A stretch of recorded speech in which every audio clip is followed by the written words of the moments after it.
Après le double scrutin législatif et communal de janvier 2026, les regards sont désormais tournés vers la proclamation des résultats définitifs des élections communales vivement attendues par les populations. La Nouvelle Tribune évoque une attente fébrile dans un contexte politique encore marqué par de fortes tensions.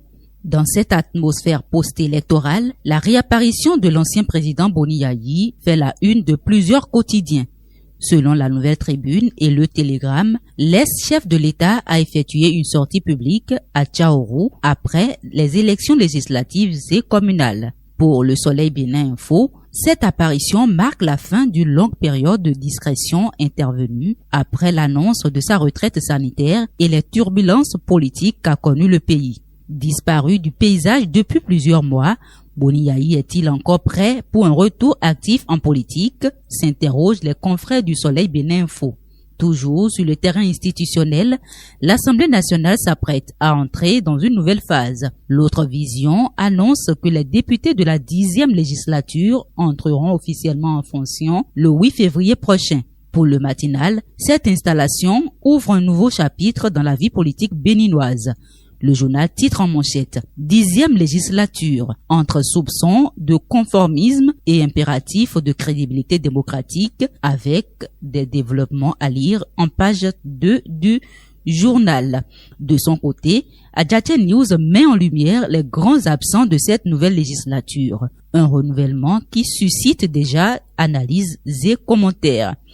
À l'échelle présidentielle, la question du dauphin du président Patrice Talon continue d'alimenter les débats. S'agissant de Romuald Wadani, ministre d'État en charge de l'économie et des finances, les 4 vérités rapportent que le gouvernement a levé tout équivoque sur sa possibilité de concilier fonctions ministérielles et campagne électorale.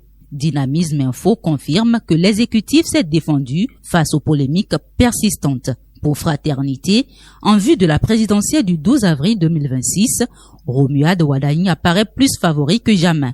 Le quotidien souligne toutefois que le véritable défi à relever est la mobilisation des électeurs ainsi que la nécessité d'assainir la liste électorale, notamment des personnes décédées et condamnées.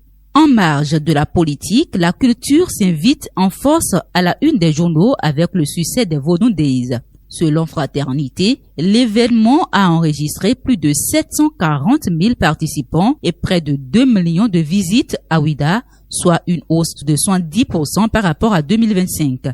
L'autre vision parle d'une fréquentation record et d'une attractivité numérique en forte progression, tandis que la tribune de la capitale évoque un engouement ayant atteint des sommets inédits. Pour Adjache News, il s'agit d'un succès retentissant avec des retombées économiques multipliées par 6.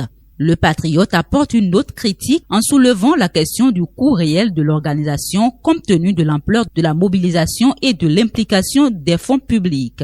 Et si l'État chiffrait aussi ses dépenses, s'interroge le journal. Sur le plan économique et social, le dossier des marchés urbains continue de faire réagir. Après des années de précarité et d'insalubrité, Bénin Intelligent annonce que les commerçants de friperie disposent désormais d'un espace moderne à PK3 suite à la réhabilitation du marché Misebo. Le quotidien confirme que la cérémonie officielle d'inauguration du nouveau marché de friperie s'est tenue le vendredi 23 janvier au quartier PK3 en présence d'autorités administratives, politiques, d'acteurs du commerce et des populations riveraines. Cependant, le Patriote alerte sur un climat tendu. Réinstallation des commerçants de friperie à Cotonou. PK3, l'après-Misebo sous tension, titre le journal. De son côté, Dynamisme Info relaie des plaidoyers pour la réduction des frais locatifs dans le nouveau marché. Après Misebo, le regard se tourne désormais vers Dantokpa. Le Soleil Bénin Info évoque la démolition annoncée du marché et titre « Démolition, délocalisation et modernisation des infrastructures marchandes au Bénin. Les commerçants de Dantokpa entre espoir et inquiétude. » Dans les faits de société, un cas insolite à Godomain retient l'attention. Plusieurs journaux, dont La Cloche, rapportent qu'une jeune femme a volé une moto qu'elle a revendue à 20 000 francs CFA. Rattrapée dans sa fuite, elle est passée aux aveux. Le Télégramme précise qu'il s'agit d'un vol de moto de marque Bajaj commis par une nourrice de 2 mois interpellée par les forces armées béninoises. Toujours dans le Télégramme, l'affaire des ossements humains retrouvés au CNHU refait surface. Le journal annonce que 8 ans de prison ont été requis contre les complices, parmi lesquels figurent des agents du morgue. Enfin, Libération informe que les inscriptions sont ouvertes pour les forces armées béninoises en vue de l'accès aux écoles militaires françaises. C'est sur cette note que s'achève la revue de presse de ce lundi 26 janvier 2026. Merci de nous avoir suivis et excellente journée à toutes et à tous.